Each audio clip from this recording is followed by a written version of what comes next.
Do you want a sealed physical copy of Battlefront 2 on the PlayStation 4? Then stick around to the end of the video and find out how you can win one.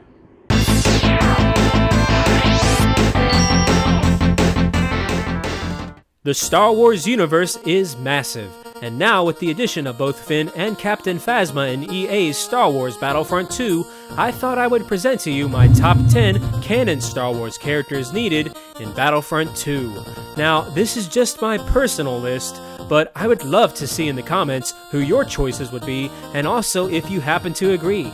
Now, as far as my list goes, I have 3 simple rules. First, the characters that I choose from cannot have appeared in either Battlefront 1 or Battlefront 2 by EA.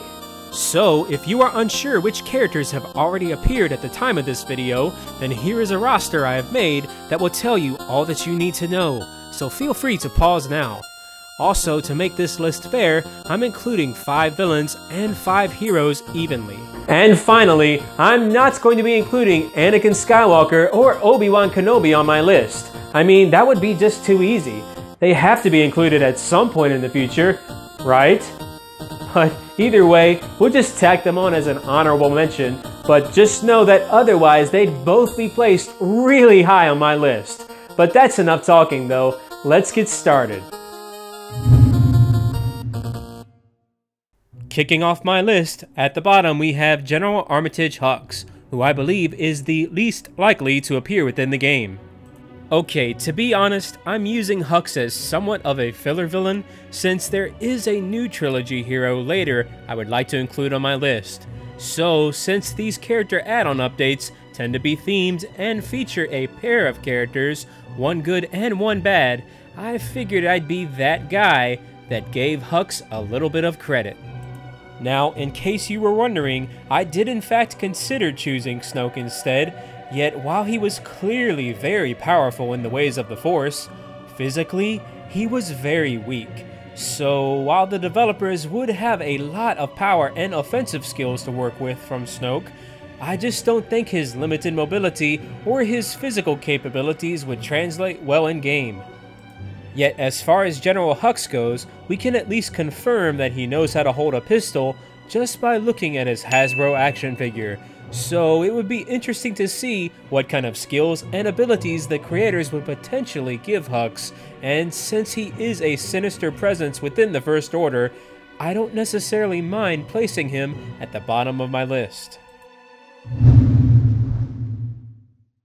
So, at number 9, we have the hero from the new trilogy that I mentioned earlier I wanted to include as a package deal with General Hux, and that's none other than Poe Dameron. Poe is a commander within the ranks of the Resistance, and not only that, but he is quite the talented ace pilot. To be honest, from the way his skills are portrayed, I would argue that he may even be more talented flying a starship than Darth Vader or even Luke Skywalker, which is exceptional considering, as far as we know that is, Poe isn't Force sensitive. Or is he? Yet regardless, because of his skills as a pilot, he actually is already included within the game's Starfighter Assault mode. However, the developers could very easily expand his role as a playable character on foot as well, which begs the question, why didn't they? Overall, so far within the new trilogy, he's been given a decent amount of screen time both in the air and on foot, and we even see him taking aim with a blaster from time to time. So, taking all that into account, should there ever be a new bundle of characters from the new trilogy, as far as heroes go, as it stands right now, I personally think Poe should be the top priority. But what do you think? At number 8, we have an often overlooked character that hails from the Clone Wars series, which is in fact canon, and that is none other than ASAJJ Ventress. This violent warrior was born within a clan of Nightsisters, which, what are the Nightsisters, you may ask?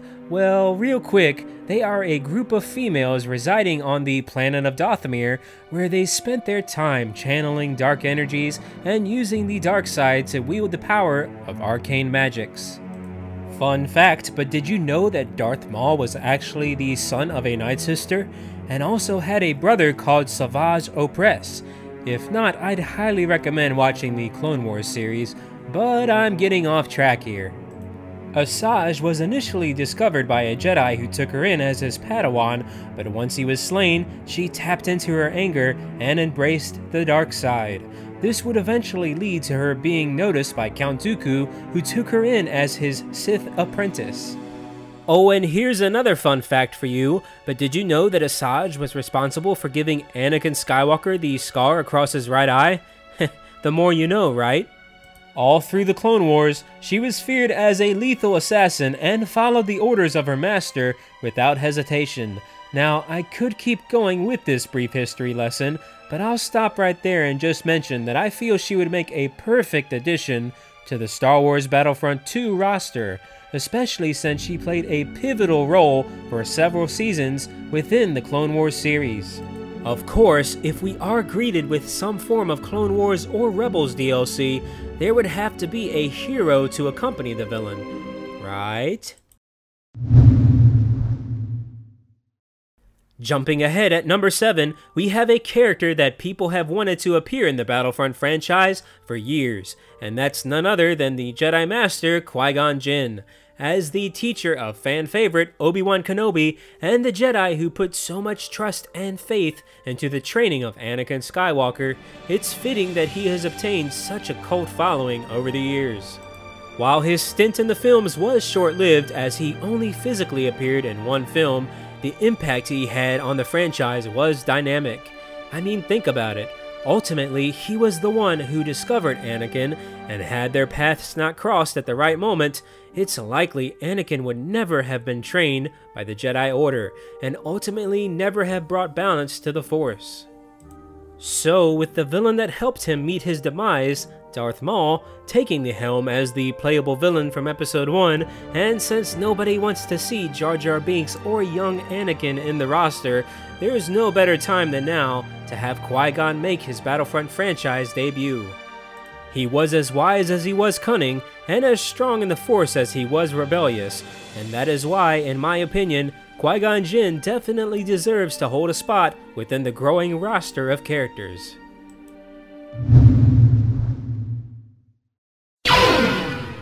That sound, in my opinion, is the coolest blaster sound in the franchise, and it belongs to none other than Jango Fett's pistol. Now, much like Qui-Gon, Jango's time on the big screen was short, but his impact was huge, as he was the man whose DNA served as the template for the clone troopers during the Clone Wars. Although Jango Fett has appeared in Battlefront titles before, to be honest, I think he will be, unfortunately, one of the least likely to appear, and here's why. In this modern age of gaming where skins are used to replace full character releases, since we already have Boba Fett, I get the feeling that the closest we'll come is likely a skin for Boba that can swap him out to look like his father, Jango. Of course, I hope this does not become the case, because he could otherwise have some pretty cool abilities tacked on to his skill set, including being a character that dual wields pistols. Now that could make for both a fun and challenging game mechanic that could be both rewarding and exciting at the same time. Still, as a legendary bounty hunter that has hunted down over a dozen Jedi in his lifetime, there's no doubt in my mind that Jango would make for an awesome addition to the Battlefront 2 roster, and why I feel he deserves a spot on my list. Coming in at number 5, we have Padme. Now, if you were unaware, Padme was the wife of Anakin Skywalker and the mother of both Luke and Leia. Now, not to throw out comparisons, but as far as the films go, Leia is also included in the game, and while she did get a bit rough here and there, Padme is no stranger to firing a gun or defending herself, especially in Attack of the Clones and the Clone Wars saga. Keeping that in mind, it would only make sense to include her to help give the game a bit more female diversity, and if utilized properly, she could possibly have a fun skill set. Plus, for those players who are fans of experimenting with different looks, she wouldn't be short of skins or extra outfits, because there is plenty of source material between the shows, comics, and films. That said though, the fan favorite look for her would have to be the white suit she wears on Geonosis during the Attack of the Clones film, and while on that note, Wouldn't that be a great map to throw in as well? But I'm rambling a bit off topic here, so bottom line, I personally feel that Padme would make for a very welcomed addition to the roster, and that's why I have her placed at number 5.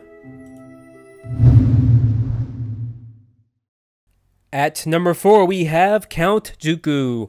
Now, Dooku was once a Jedi who was trained by the likes of Master Yoda and was the teacher to another entrant on this list, Qui-GON Jinn. However, shortly after the death of his former student, he left the Jedi Order and ultimately turned to the dark side as he became the apprentice to Palpatine, otherwise known as Darth Sidious.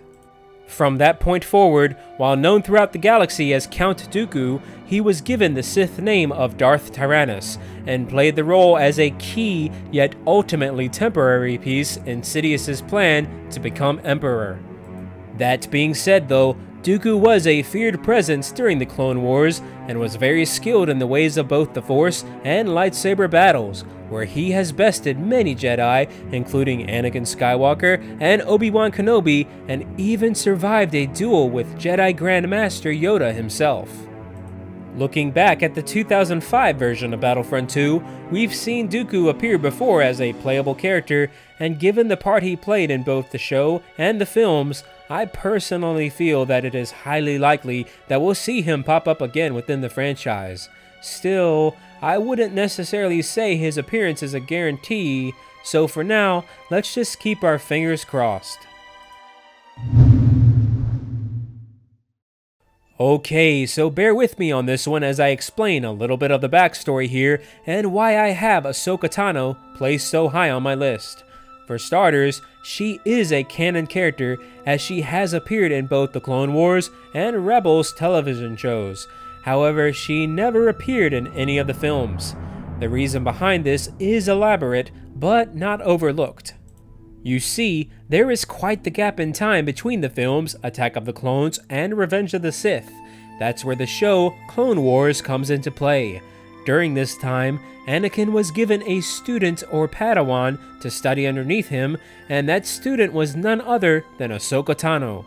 However, before the events that took place in Revenge of the Sith, she was expelled from the Jedi Order and managed to escape the dreaded Order 66.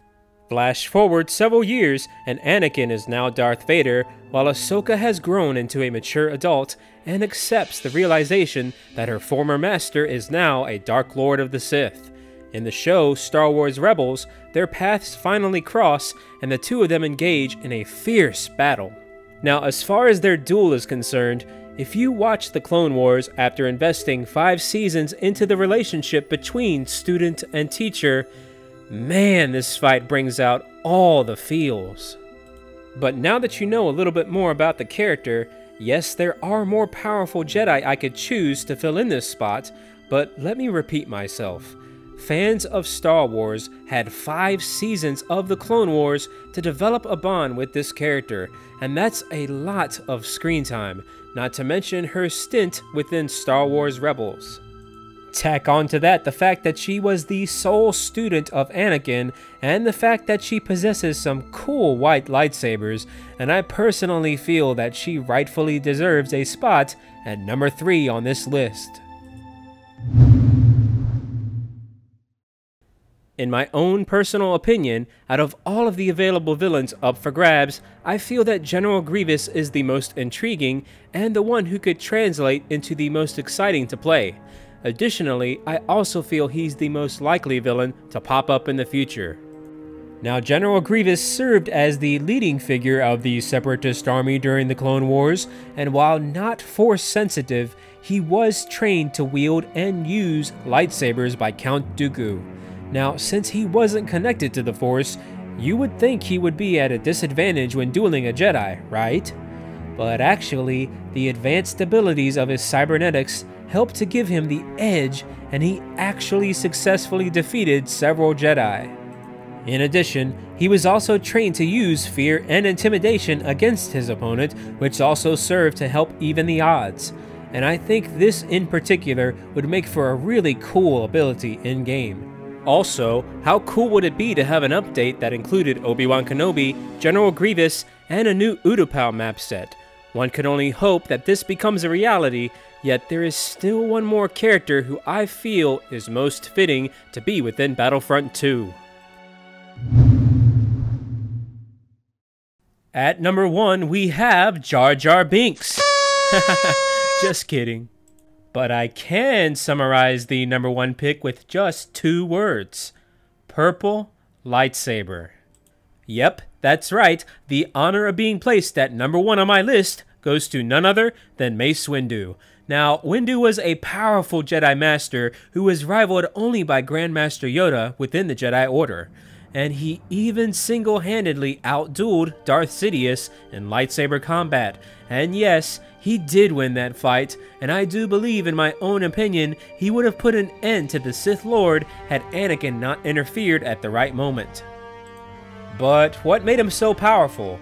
Well, for starters, Windu used a technique called Shatterpoint, which basically involved him tapping into the Force to pinpoint weaknesses within his opponent or even physical structures, making each one of his calculated blows very lethal. Now, don't you think that would make for a really cool in-game ability? Not only that, but while he was obviously a Jedi, he both created and mastered a fighting form called the Pod. This would allow him to channel his inner darkness to a certain extent without causing him to turn to the dark side. However, this method does draw a fine line in that regard. The Pod would ultimately draw the darkness out of the opponent and allow the user to harness that power. So basically, if the opponent was someone who was completely taken over by the dark side, such as a Sith for example, they would essentially be fighting against themselves and their own energy. The best example of this form of fighting being used to perfection is in fact Mace Windu's duel with Darth Sidious that I mentioned earlier. Taking all that into account though, Mace Windu has become one of the most popular Jedi in canon, and was even playable in older Battlefront titles. That is why I personally feel it would be unfortunate if the developers don't find the time or resources to include Mace Windu in the near future. Okay, so do you agree with my list? Or maybe you have your own set of characters that you'd like to see added? Well, if you want to win this copy of Battlefront 2 on the PlayStation 4, then go ahead and subscribe to my channel, but also leave a comment letting me know which character or characters you'd like to see added. Now, they have to be canon, not from Legends or the extended universe, and also impress me. Tell me someone or something I may not know. But please, no one-worded answers or you won't be selected.